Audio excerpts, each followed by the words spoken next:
Editou de Djemeldine Benchenouf. Salam alaikum, Ajulfillawin, bonsoir, Zaha Tol. Le sujet du mensonge en politique avait coulé beaucoup d'encre. Il a suscité d'interminables débats. Mais personne ne peut contester aujourd'hui que le mensonge est devenu le propre de la politique. Un mensonge plus ou moins subtil.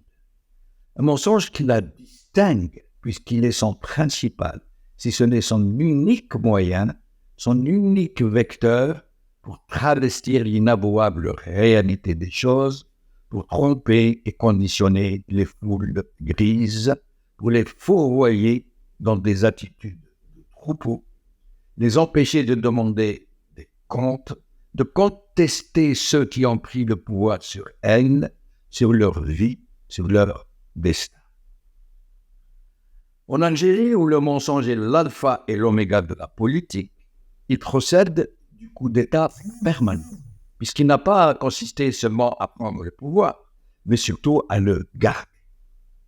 Dans les systèmes primaires, comme en Algérie justement, qui ne sont pas encore parvenus à démocratiser intelligemment leur dehors, à faire entrer le loup de l'emprise dans la peau de l'agneau démocratique, la violence armée, le flicage, la corruption des élites, voire même la corruption des masses, sont toujours étayés par le mensonge systémique pour les justifier ou les démentir. C'est ainsi qu'en plus de devoir évoluer dans un système policier qui ne dort jamais, les rares militants qui ont réussi à rester lucides et qui tentent de résister, vaille que vaille, à la tentaculaire et omniprésente oppression, sont-ils non pas seulement très durement réprimés, mais transformés dans la perception collective en terroristes, en traîtres, en mercenaires de la main étrangère, en force haineuse, dont le seul but est de détruire la nation. Voilà pourquoi, malgré tous leurs efforts, ils ne parviennent pas à toucher les masses. Voilà pourquoi celles-ci restent sourdes à la répression que suivent ceux et celles qui ont entrepris de les libérer, du moins de les réveiller à leur triste situation. Le cas tout récent de la militante Jamila, qui a été accusée de terrorisme et jetée en prison avec les autres prisonniers politiques, est significatif de ses méthodes.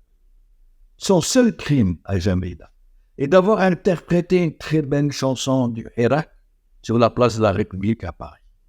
Voilà pourquoi ce genre de système est-il dans le besoin de relais puissants dans le domaine de la communication.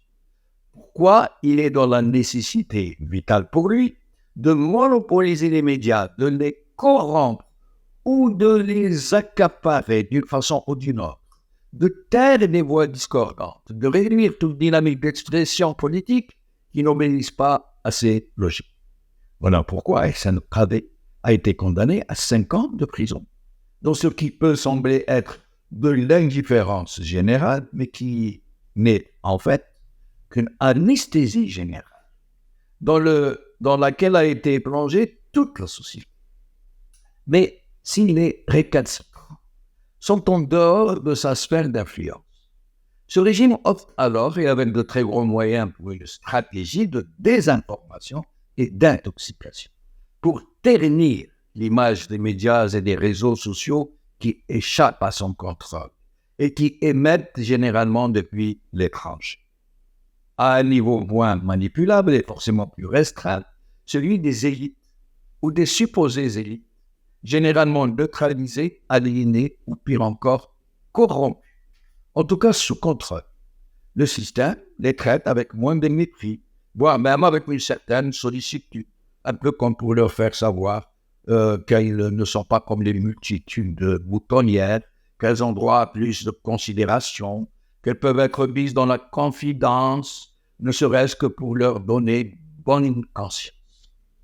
Ils pêchent donc avec ces milieux privilégiés qui sont de toute façon politiquement castrés, il use avec elle de la sempiternelle raison d'État pour expliquer son recours systématique au mensonge.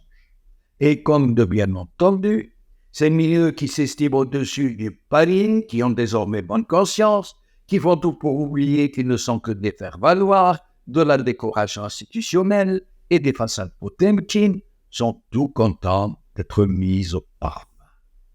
Ils se montrent même particulièrement zélés pour entrer dans le jeu et relayer à leur tour les versions primaires du système, assurés qu'ils sont de ne pas faire partie du troupeau et tout disposés à jouer leur rôle de zamas politiciens de haut vol pour le bon fonctionnement du mensonge politique, sans lequel ils n'existeraient pas eux-mêmes, sans lequel pourraient émerger alors de vraies élites qui ne pourraient s'accommoder, encore moins collaborer avec un régime aussi correct. Il en est ainsi de cette dernière sortie du régime algérien sur l'anticipation des élections présidentielles et sur les raisons véritables qui ont motivé une telle décision. Les explications données par le président Tebboune sont tellement grosses, tellement méprisantes pour l'intelligence des gens, qu'elles auraient dû choquer l'opinion publique, et tout particulièrement les pseudo-élites. Or, comme de bien entendu, l'opinion publique n'a pas réagi de la plus petite façon à ce grossier mensonge. Mais pire encore, les élites institutionnelles, politiques, universitaires, médiatiques, associatives n'ont pas bougé une oreille. Leur quasi-totalité s'est tout aussitôt emballée pour étayer et relayer les thèses de ceux qui leur servent la soupe. Les rares et les grands livres qui ont tenté de s'exprimer sur la question sont restés inaudibles,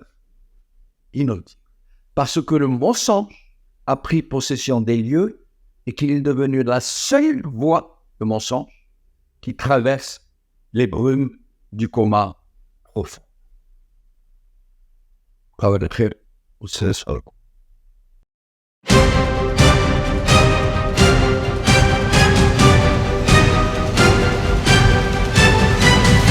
L'édito de Djemeldine Benchenouf.